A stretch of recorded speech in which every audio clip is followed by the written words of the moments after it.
정치권 이슈 짚어보겠습니다. 국민의힘 조은희 의원, 민주당 장철민 의원 나오셨습니다. 어서 오십시오. 안녕하십니까? 네. 안녕하세요. 예, 저희 국회 취재기자가 전해드린 것처럼 오늘 인요한 혁신위원장과 홍준표 시장이 대구에서 만났습니다. 어떤 내용이 나왔는지 저희가 영상으로 준비해놨으니까요. 이어서 보겠습니다.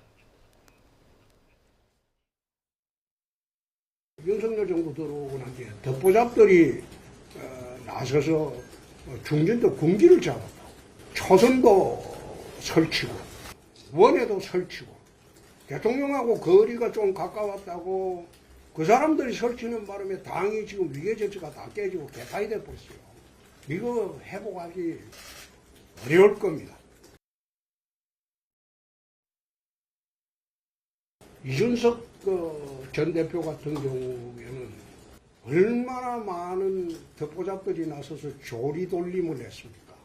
성상납이라는 터무니없는 좋은 글씨를 써가지고 딱지 붙이고 그리고 덮보잡들 동원해서 그걸 경찰 고발케 하고 수사케 하고 그런 식으로 모욕을 주고 조리돌림을 했는데 이준석이가 지금 돌아오겠습니까? 시장님 말씀하신 대로 우리가 다 대통령 얼굴이에요. 그래서 당 안에서 특히 다 우리가 대통령의 얼굴이고 당의 얼굴이고 그래서 그 얼굴을 우리가 책임감 있게 좀 똑바로 해야 된다. 아픈 그 처방을 내렸습니다.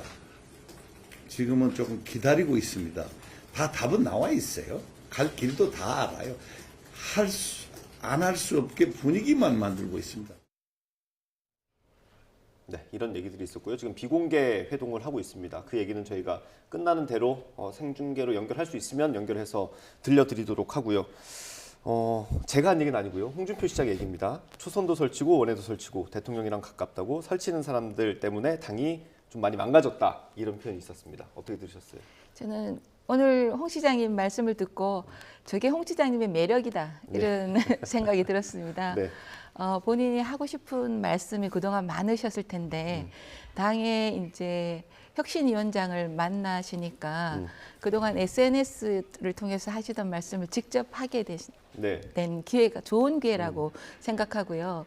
역시 홍준표 시장님은 2005년도에 혁신위를 성공시킨 분이시거든요. 예. 그래서 우리 인요한 혁신위원장도 지금 성공적으로 가고 있으니까 두 분이 이제 만나셔서 우리 당의 문제점이 뭔가에 대한 공감대를 갖고 그 해법을 찾아 나가는 좋은 기회라고 생각하고 또 홍 시장님은 30년 동안 우리 당을 지키신 분이에요. 네. 그래서 우리 당이 앞으로 어떻게 하면 국민의 사랑을 받는 당이 될 것인가, 잘못된 것은 뭔데 어떻게 고쳐야 되는가 이런 사안에 대해서 좋은 해법을 찾는 유익한 만남이 될 거라고 생각합니다. 유익한 만남. 네, 알겠습니다. 비공개에서 어떤 얘기가 나올지 모르니까요. 어떻게 들으셨어요?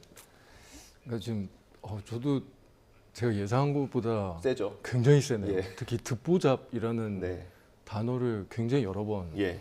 사용하시는데 이게 듣보잡이라는 게 그냥 뭐 안 알려져 있던 분들에 대한 게 아닌 거잖아요. 네. 지금 그 일종의 이제 친윤 대통령과 친하다라는 그런 어떤 호가호위를 하고 계신 분들에 대한 굉장히 경멸적인 언어를 사용하시면서 굉장히 극단적인 비판을 하신 건데 저는 사실은 홍준표 시장의 저런 위기의식, 굉장히 강력한 경고, 전 국민의힘이 제대로 들어야 된다고 생각합니다. 이게 사실은 꽤 많은 이 중도 아니면 보수 이런 대부분의 국민들께서 사실 뭐 진보 진영 분들이야 지금 국민의힘에 기대하시거나 뭐 윤석열 대통령의 지금의 국정 운영에 대해서 찬성하시거나 그러지는 않으니까요. 근데 홍준표 시장과 같은 사실은 정통 보수에 가까운 분들조차 사실 지금의 국정 운영의 방식, 권력의 독점, 굉장히 독선적인 태도들, 거기에서 이런 어떤 권력에 가까이 기대서 호가호위하는 어떤 그룹들, 이런 부분들에 대한 굉장한 경고를 정말로 막 쏟아내신 거잖아요. 그러니까 이게 국민들 대부분의 굉장히 많은 분들이 지금의 국정 운영, 지금의 국민의힘의 그 당 운영 자체가 이건 굉장히 비정상이구나. 이거는 정말로 정상적인 그 대한민국을 운영할 수 있는 어떤 집단의 질서나 체계는 아니구나라는 것들을 쏟아내신 거기 때문에 저는 홍 시장님의 오늘 같은 경고는 네. 국민의힘에서 좀 제대로 받아들이시는 게 맞지 않나라는 생각이 듭니다. 혁신위원장이 홍준표 시장을 찾아간 건 뭐 통합 메시지를 주기 위한 것이었을 텐데 지금까지 상황만 보면 언론들이 홍준표 시장 얘기를 훨씬 더 많이 다룰 것 같아요. 홍준표 시장 입장에서는 어떤 무대가 마련된 것 아니겠습니까? 어때요? 정확히 그런 거죠. 뭐 사실 지금 뭐 인요한 혁신위원장이 그냥 판 버려주고 다니는 네. 거나 다름이 없는 거잖아요. 그게 뭐 이준석 전 대표도 그렇고 홍준표 시장도 그렇고, 그러니까 실제로 이제 인요한 혁신위원장이 뭐 구체적인 어떤 권한을 가지고 있는 그런 거라기보다는 국민의힘 내에서 어떤 의제와 어젠다를 지금 던지는 역할, 네. 그런 어떤 공론의 공간들을 좀 더 집어던져주는 역할 정도만 하고 있는 거잖아요. 네. 실제로 어떤 결론으로 가는 거는 조금 다른 이야기이고요. 그건 뭐 지금 뭐 김기현 대표든 당 지도부에서는 사실 뭐 구체적인 이야기나 실천 같은 것들이 이루어지진 않으니까. 네. 근데 이런 어떤 그 이야기의 공간들을 만들어주는 게 사실은 이준석 전 대표나 홍준표 이 시장한테 훨씬 우호적인 환경을 조성해 주는 네. 거죠. 정말 하고 싶었던 얘기 다 할 수도 있고, 정말로 지금 국민의힘이나 지금 그 이 윤석열 대통령한테 가지고 있는 여러 가지 불만 사항들을 정말 다 쏟아낼 수 네, 있는 뭐. 상황을 제공해주고 있는 거죠. 판을 깔아준 셈이 된 것 같기도 네. 하고요. 그 홍준표 시장이 이 얘기도 했어요. 이준석 전 대표가 돌아오겠냐, 돌아오면 배알도 없는 놈이 되는 거다라고 했는데 그 부분은 어떻게 보세요? 저는 그 부분을 굉장히 역설적으로 들었습니다. 지금 오늘 홍 시장님께서 여러 가지 따가운 말씀을 많이 하셨잖아요. 근데 보통 관계에 있어서 정말 무관심하면 아무 말 안 하고 그냥 돌았습니다. 아, 근데 애정과 관심이 있으니까 이거 잘못됐어. 나는 그동안 이것 때문에 불만이 많았어. 이거 고쳐야 돼. 이런 말씀을 하시잖아요. 그래서 시장님 말씀하시는 거 보면 만나주는 거에 도우는 거다고 얘기하시는 멘트가 있으시더라고요. 예. 그래서 그 부분도 시장님은 어떻게 하면 우리 당이 잘 가게 할 건가 하는 고언을 하시는 거고 또 우리 인요한 혁신위원장은 듣는데 도사예요. 예. 예, 잘 듣고 또 배우러 왔습니다고 하셨잖아요. 예. 그리고 이준석 전 대표도 우리 혁신위원장께서 끝까지 함께하도록 노력할 거다 이렇게 말씀하셨는데 홍 시장님이 저렇게 말씀하시는 거는 더 노력해라. 아, 라는 뜻 아닌가 생각하고요. 결과적으로 보면은 작년 우리 12월인 것 같아요. 예. 재작년인지 작년인지 이렇게 이준석 전 대표가 뭐 소위 가출이라는 그 했을 때 아무도 예상하지 못했을 때 윤석열 당시 후보가 대선 때 말씀이시죠? 네, 가서 이렇게 서로 포옹을 하면서 네네네. 아주 울산이었나요? 예, 극적인 아니 그때는 여의도였습니다. 아, 여의도였습니까? 예, 극적인 어떤 반전이 있었는데요. 지금도 홍 시장님이나 우리 인요한 혁신위원장님이나 우리 당원들 전부 다 그런 마음에서 이준석 대표님에 대한 애정과 또 같이 하길 바라는 마음, 이런 마음을 끝까지 포기하지 않고 또 같이 소통하고 마음을 서로 열어가기를 그렇게 바라고 있는 상태입니다. 알겠습니다. 굉장히 안 좋은 표현들도 좋게 해석을 해주셔가지고요. 그 일단 어제는 김종인 전 비대위원장을 만났잖아요. 인요한 위원장과 김종인 위원장이 각각 회동한 이후에 이제 어떤 얘기가 있었는지 얘기를 했는데 김종인 위원장은 국민의힘이 대통령만 쳐다보는 정당이다. 그래서 혁신을 하려면 대통령이 바뀌어야 된다라는 취지로 얘기를 했어요. 그 진단에는 어떻게 동의하십니까? 저는 대통령은 물론이고요. 또 우리 당뿐만 아니라 민주당, 그래서 정치권 전체가 국민의 신뢰를 주는 방향으로 변화돼야 된다고 생각하고 무엇보다도 우리 당이 더 반성하고 바뀌어야 된다 생각합니다. 네. 그리고 대통령께서는 지금 지난번에 반성하고 변하겠다고 하셨거든요. 그리고 국민은 무조건 옳다고 하셨지 않습니까? 네. 그래서 그 이후로 민생 행보를 하시면서 많이 들으시려고 애쓰는 이 모습이 대통령이 바뀌고 있는 상황이다. 그래서 김종인 위원장님의 그 고언 네. 또 당이 잘 되려면 어떻게 해야 된다는 그 말씀을 혁신위원장님도 다 잘 듣고 우리 당도 경청하고 있습니다. 이게 인요한 위원장도 여러 사람을 만나고 이제 당에 좀 따가운 질책 그리고 뭐 혁신 변화를 주문하고 있는데 어떤 정점에 있는 게 좀 다른 것 같더라고요. 대통령에 대한 충원, 고언을 할 수 있냐라는 질문이 나올 때마다 그건 월권이다라는 얘기를 하고 있고요. 다만 그런데 김종인 전 비대위원장은 좀 다른 얘기를 하고 있어요. 어떤 사람의 진단이 맞는 겁니까? 당연히 김종인 위원장의 얘기가 맞는 거라고 국민들이 다 생각하시지 않을까요? 예. 그러니까 지금 그 윤석열 대통령이 된 어떤 이미지에 그 사람에 충성하지 않는다. 네. 막 이런 것들이 있었었잖아요. 근데 그 어느 때보다도 강력한 이 충성을 요구한 게 윤석열 대통령 아닙니까? 네. 지금 국민의힘도 정말 거의 전두환 대통령 전도 이후로는 가장 강력한 그 대통령에 대한 충성심들을 특히나 그런 충성 경쟁들을 보여주고 있는 것 같은 느낌인데 대통령이 바뀌어야 되는 거는 당연히 바뀌어야 되는 거나 사실 저는 뭐가 다른지는 정확하게는 모르겠는데 정말로 국민의힘 이 여당이 뭔가 이 지금 윤석열 대통령의 그런 어떤 스타일, 국정 운영 방식, 굉장히 독선적인 태도들 정말로 포용하고는 아예 거리가 먼 굉장히 이 협소한 어떤 정치 네. 이런 것들에 대해서 벗어나기 위해서 정말로 쓴소리도 하고 정책 방향에 대한 다른 대안들도 내고 조금 더 이제 국민들과 소통하려는 어떤 노력들 속에서 이 대통령과 여당 사이의 관계들이 이제 바뀌어 간다면 네. 뭐 그런 어떤 노력들이 쌓여가지고 대통령도 좀 바뀔지 안 바뀔지는 잘 모르겠지만 그런 어떤 당의 그런 어떤 변화라고 하면 당이 변해야 된다라는 이 인요한 위원장의 이야기가 뭐 어느 정도 이 마땅할 텐데 지금 뭐 그러신 건 아닌 것 같고요. 네. 그냥 뭐 이 당이 너무 존재감이 없으니까 그냥 존재감이 좀 더 있어야 된다 이런 차원에서 이야기를 하시는 것 같고 김종인 위원장은 이 국정 운영 스타일, 이 윤석열 대통령이 굉장히 약간 독재자적인 이런 네. 태도들 이런 것들이 바뀌어야 된다라고 말씀하시는 건데 국민들 다수는 그렇게 생각하지 않으실까요? 알겠습니다. 인요한 혁신위원장이 오늘 대구를 방문해서 홍준표 시장을 방문했고요. 전날인 어제는 윤석열 대통령이 대구를 방문했습니다. 그래서 박근혜 전 대통령과 12일 만에 다시 만났어요. 박근혜 전 대통령 만난 자리에서 박정희 전 대통령의 배울 점을 국정에 반영하고 있다라고 했고 일부 보도에 따르면 그 함께 찍힌 사진이 이제 그 박근혜 전 대통령 사저에 걸려 있나 보죠. 그걸 보고 누나와 남동생 같다고 하더라라는 얘기까지 했다고 하는데 뭐 저런 모습은 여권에서는 좋은 모습으로 보십니까? 어떻습니까? 여권뿐만 아니고 우리 국민들이 참 안심하실 것 같아요. 지금 저도 대통령님과 또 박 전 대통령님이 굉장히 온누이 같다는 말씀도 하시고 예. 또 윤석열 대통령이 오시니까 잔디도 깎고 이발도 했다 예. 이런 말씀을 나누시는 거 보고 참 마음이 훈훈해지는 것 같았거든요. 그리고 또 어제 헤어지시면서 박 전 대통령께 건강하시라고 예. 또 얘기를 하셨지 않습니까? 지금 대구 경북은 윤석열 대통령이 어떻게 보면 정치적 고향입니다. 예. 지난 대선 때 75%에 가까운 지지율을 보낸 곳이거든요. 그 대구 인근의 달성에 네. 지금 전직 대통령이 계시는데 대구 민생 현장에 방문하면서 또 가셔서 인사드리는 게 예의고요. 또 지난번 박정희 전 대통령 서거 44주년 기념식 때 악수하시면서 곧 찾아뵙겠습니다 하시더라고요. 네. 그런 점에서 두 분이 대한민국의 미래를 위해서 전 현직 대통령의 경험과 경륜을 공유하면서 좋은 방향으로 이끌어가면 네.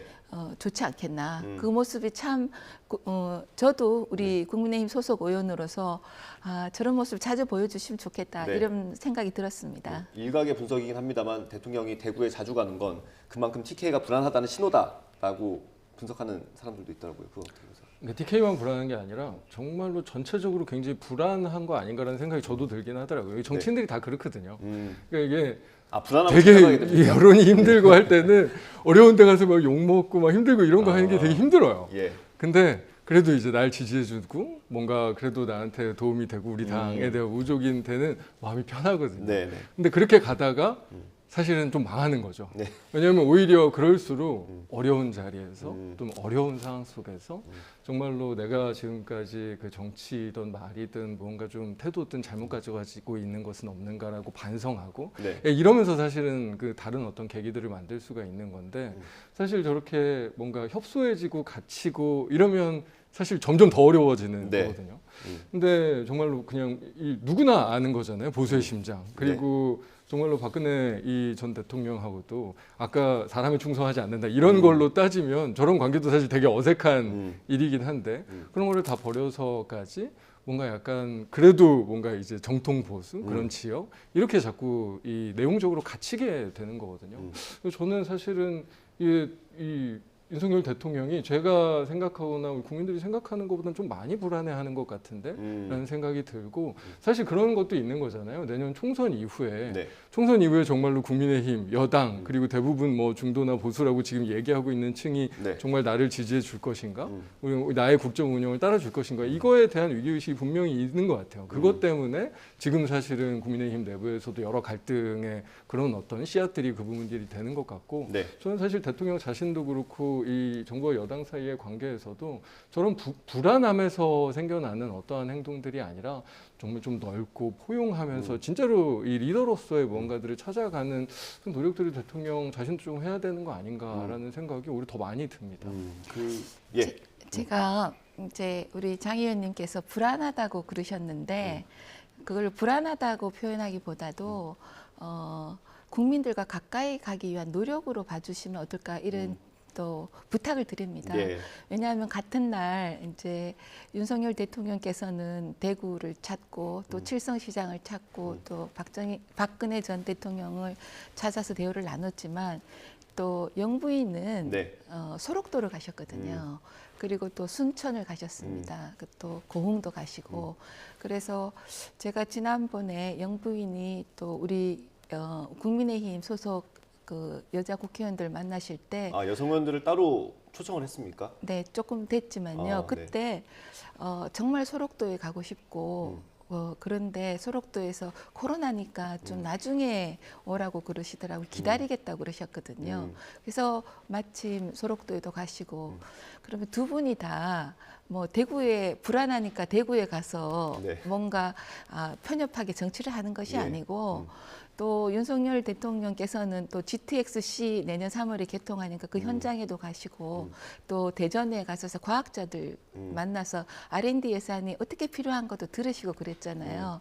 그래서 전국을 다니면서 듣는다. 그래서 우리 경제가 어려운데 우리 개개인 또 여러 지역의 고통과 애로사항은 뭔지 네. 그런 걸 들으시는 거지. 그게 불안해서 뭐 보수 지역인 대구에 가서 뭐 짱 박혀 있고 네. 그런 거 아닌 네. 좀 진정성 있게 봐주시면 좋겠고요. 알겠습니다. 제가 한마디만 더 네. 보태면 이제 민주당은 강서 구청장 선거에 17%를 이겼으니까 이제 200석도 내년 총선에 한다는 자신감도 있으시겠지만 민주당의 자신감은 저희들이 자신감들을 인정하고 우리 당의 부족함은 채워나가도록 노력하는 과정이다 이런 말씀 네. 드립니다. 뭐 불안감은 아니라고 하시지만 아무튼 보수에 있는 이준석 전 대표의 움직임에 이목이 쏠리고 있는 건 사실입니다. 최근에 신당 얘기가 계속 나오고 있고 이준석 전 대표가 어제 한 방송사와 인터뷰를 했는데 지금 기준으로는 신당 창당 가능성이 반반이다.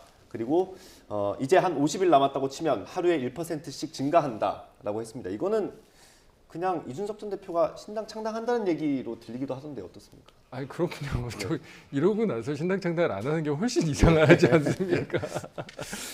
당연히 지금 이제 신당으로 가기 위한 여러 가지 이 행동들, 준비들을 해나가는 작업인 거죠. 근데 다만 좀 아쉬운 게 있다라고 하면 이제 신당이라고 하는 거는 그냥 단순하게 물론 이제 보수 진영 내에서 국민의힘과 경쟁하는 어떤 정치 집단 이렇게 뭔가 자리 잡을 수는 있지만 네. 그래도 뭔가 새로운 비전이나 어떤 가치 철학이나 이런 부분들에 대해서 그래도 조금 이렇게 만들어 가면서 지금 이 윤석열 대통령과 국민의힘의 관계와는 다른 이 보수에서의 새로운 어떤 비전 같은 것들을 찾아내겠다라는 그런 준비들도 그러니까 그냥 외견상 뭐 이제 껍데기를 준비하는 형식을 준비하는 거 말고 네. 내용에 대한 준비들도 조금 이렇게 이야기하고 그런 것들을 본격적으로 해야 실제로 신당이 됐을 때도 여러 가지 그거를 좀 흡인할 수 있는 효과들이 생길 텐데 사실은 뭐 어제 그제 이렇게 나오고 있는 무슨 저희 이 무슨 뭐 이 민주당 내의 비명계와의 비명계, 예. 접촉이라든지 사실 이런 것들은 국민들께서 가장 싫어하는 그렇습니다. 뭔가 약간 이 권력 투쟁에서 특히나 권력에서 밀려난 어떤 이 분들끼리의 투쟁 뭔가 이런 식으로 정말 굉장히 오도되고 이상하게 읽힐 가능성이 되게 많거든요. 그래서 그런 어떤 뭔가 정치공학적인 냄새가 나는 일들은 네. 오히려 줄이고 실제로 젊은 세대의 보수, 젊은 세대의 진보가 무언가들을 어떤 식으로 해나갈 것인가. 지금 사실 우리가 윤석열 정부와 우리 이 야당과의 이런 정말로 파괴적인 갈등 속에서 정치가 진짜 놓치고 있는 것이 무엇인가. 약간 이런 부분들에 집중해주면 아마도 이 좀 호응해주는 이런 영향이 좀 달라질 거거든요. 그래서 이준석 전 대표도 정말로 신당 창당으로 누구나 보이는 이런 행보를 하면서 이런 내용적인 거 말고 형식적인 거에 너무 치중하지 말고 이 젊은 보수로서의 내용을 좀 보여주었으면 하는 기대가 네. 좀 있습니다. 뭐 아까 그 홍준표 전 시장의 전망과 연결이 되는 부분이기는 합니다. 어떻게 이준석 전 대표가 돌아올 수 있습니까? 네. 저는 돌아올 수 없는 다리를 건너서 다리가 부러졌더라도 새로운 다리를 만들면 됩니다. 예. 그래서 이준석 대표가 우리 당의 또 대표도 지내셨고 그리고 또 우리 대한민국의 미래를 위해서 좋은 일을 또 해주셔야 될 분이기 때문에 우리 국민의힘하고 같이 하기를 저희는 끝까지 예. 노력을 할 거고요. 또 이준석 대표가 지금 이제 최근까지는 무소속 뭐 이런 얘기가 있었는데 그렇죠. 이제 무소속인지 신당인지 뭐 네. 확정적으로 얘기를 안 했었는데 최근에 이제 신당으로 신당 방향을 잡은 얘기라 것 같아요. 급격 방향이 네. 잡히셨는데 우리 장 의원님이 얘기하신 것처럼 제3지대에서 네. 아주 양당 체제의 어려움과 좀 불합리함 이렇게 국민에게 보여지기 좀 국민이 좀 보기 싫어하시는 이런 부분을 중간에 완충할 수 있는 제3지대가 나오는 것도 저는 나쁘지 않다고 생각해요. 그렇지만 그 제3지대가 잡탕밥이 돼서는 안 되죠.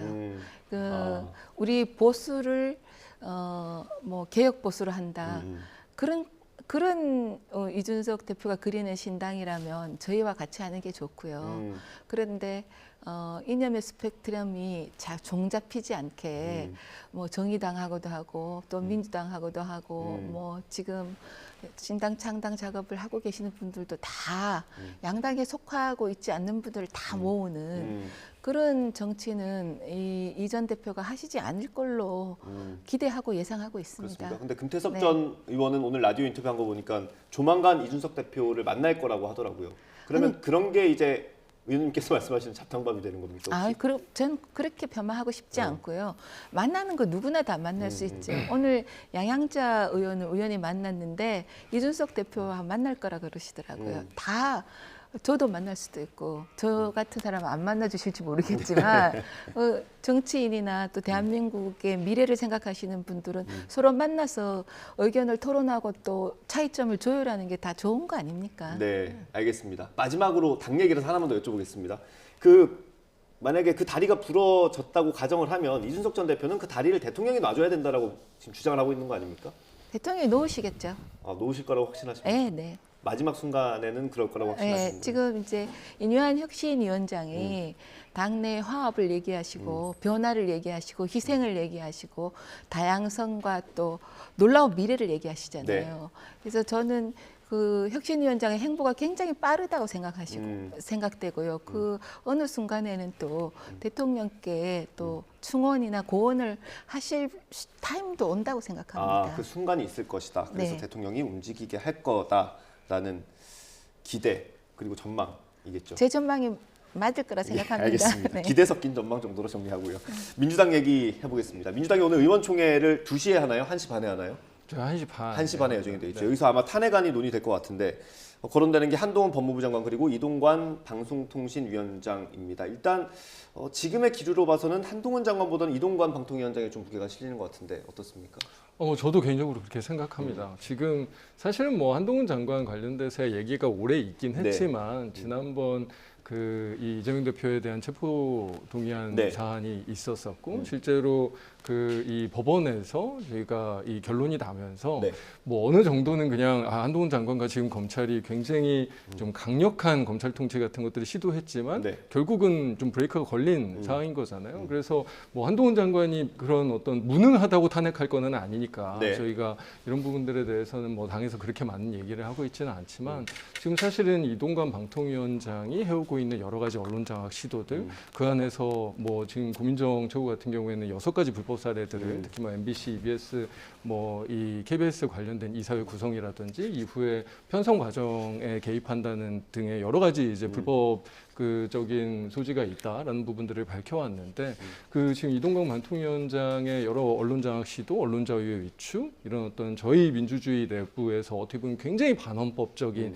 이런 어떤 그 언론 자유의 후퇴 이런 부분들을 보면 사실 이동관 방통위원장에 대한 탄핵이 훨씬 더 지금 이 시의성도 있고 네. 지금의 어떤 그 헌법 질서의 퇴행을 막기 위해서는 저희가 꼭 힘을 모아서 해야 되는 부분이 아니냐라는 공감대가 훨씬 커지고 있는 상황이긴 하거든요. 그래서 아마도 그냥 제 개인적인 예상이고 제 생각이긴 하지만 의원총회에서 한동훈 장관 탄핵 이야기보다 이 이동관 위원장에 대한 이야기가 훨씬 많을 것 같다라고 예상하고 있습니다. 알겠습니다. 어떻습니까?